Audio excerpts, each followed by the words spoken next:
It was a cold, early December morning, much like it is today in Wisconsin. I was 13 years old, and as many teenagers would do, I was sitting on the couch in the living room watching Saturday morning cartoons. There was a knock at the door. I bounded up. Maybe it was one of my friends, and they wanted to go outside and play in the snow. So I go to the door excitedly to open the door and see a police officer standing at our side door. The police officer says to me, "I have a person down in my squad. They claim that they live here. I need somebody to come and confirm that or tell me that they don't live here." I said, "Well, officer, my parents are asleep and I'm the only other person. So I can tell you nobody else lives here. That person is incorrect." The police officer goes, "I need an adult to tell me that." I go, "Officer, I can tell you nobody else lives here." He insists that I get an adult. See, I didn't want to go and have to wake up my parents. There was a rule about Saturday mornings and Sunday mornings because usually Friday and Saturday nights, they spent out late. And so I wasn't supposed to get them up before noon on a Saturday or Sunday. So I started trudging back to the bedroom, knowing that I was going to get yelled at. I walk into their bedroom. "Mom, Dad, there's a police officer at the door. He has somebody in his squad and he needs one of you to go out and tell him that this person doesn't live there." "Well, you can do that." "No, he insists that it has to be an adult." So my stepdad begrudgingly gets up, throws on his robe and his slippers, and starts to head to the door. I trail behind, not too far behind. He goes outside. I look out the window. What's going on? Who is this guy that's in the back of this squad car? They take my stepdad, the officer, to his squad. My stepdad looks in, and as soon as he does, the officer places cuffs on him. At that moment, I hear tires squealing and sirens going, and I look off over here towards the Jehovah's Witnesses parking lot. And I just see car after car after car leaving their parking lot, and many more cars that are waiting to leave, marked squads, unmarked squads. I know right away what it is. I go running back to my parents' bedroom, probably waving my arms as I can imagine it, like, "Mom, Mom, it's a bust, it's a bust."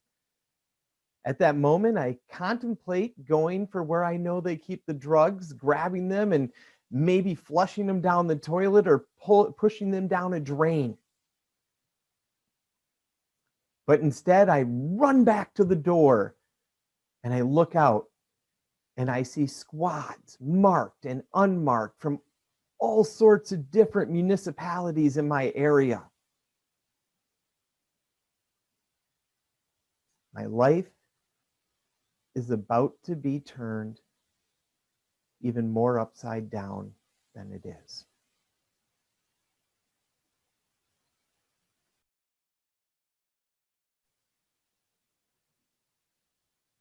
So how can we improve our resiliency? How can we work to become more resilient? For me, the first thing that I had to do was increase my self-awareness. That is something that really helped me. And I lucked into this. So in my early 20s, I worked at a university. And my supervisor voluntold me that I was going to be going through the 7 habits of highly effective people. So I get there that day when the training starts. I find a seat in the back of the room, and I do the typical disengaged learner. I do this for quite a while in the morning. And then there's a video. about Viktor Frankl, and we're going to talk about lifelong learning and inspirational literature a little bit later on. If you haven't heard of Viktor Frankl, do yourself a favor and read up on him. Tremendous story by Viktor Frankl on what he had to overcome. Really a great story about adversity and resilience. So we get to this Viktor Frankl story. And Dr. Covey starts talking about his 4 unique human gifts. These things that the only species on the planet that has them are us as human beings. My aha moment, one of my biggest aha moments of my life, is when he is talking about these 4 unique human gifts. I sit there and go back to my 13, 14-year-old self and go, wow, that is what got me through that point in time in my life. How many of you have a really good friend, a confidant? Go ahead, give me a thumbs up in the chat. Yeah, everybody has some sort of confidant, a really good friend. Now, when that friend makes a mistake, are you typically there jumping down their throat, telling them how awful they are? Oh, you screwed up. You are a terrible person. They probably wouldn't be a really good friend if that was the case. They probably wouldn't be a confidant if that was the case.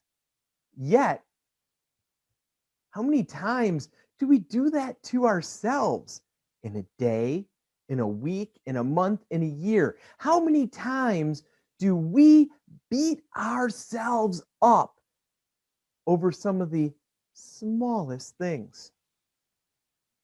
We all do it. We do it a lot. So how is it that we can give somebody else a break and we can be there to support them and to help them? But when we mess up, even just a little bit, there we are. We put on the gloves and we start beating ourselves up. Give yourself a break. So, how can you change your mindset about adversity? Tip number 2 for you: participate in lifelong learning. Putting ourselves in new situations, it fires new neurons in the brain and expands our belief system about what's possible. Create a sense of optimism about learning. Listen to inspiring content. Listen, learn, and absorb that content. Lifelong learners listen, learn, and absorb inspirational content. Lifelong learners handle adversity better. Think about it. You become the conversations that you have, the books that you read, the music that you listen to, the pages you follow on social media, the shows you watch on television, and the people that you surround yourself with. Our 5th way to be able to better handle adversity. And this one will seem a little counterintuitive based on everything else that we've been talking about. But anticipate the worst. Yeah, that's what I said. Anticipate the worst. We've been talking about having that positive mindset, having a growth mindset, focusing on positive things. And now I'm here telling you to anticipate the worst. Because think about it. If you anticipate the worst thing that could possibly happen in a given situation, you will then be able to prepare for that situation. That's the other part of it. You're not just letting your mind go and, oh my goodness, I'm overwhelmed. These are all the things that could happen that could go wrong. That's not what this is about. This is about anticipating and preparing for the worst. All right, I want to thank you for letting me join you here today. I hope that this talk inspired you and gave you some tips that you can actually work on to become more resilient, to become better able to handle adversity, and to be more self-compassionate. These are things that help me go from that trauma and pain of my childhood to the Hall of Fame.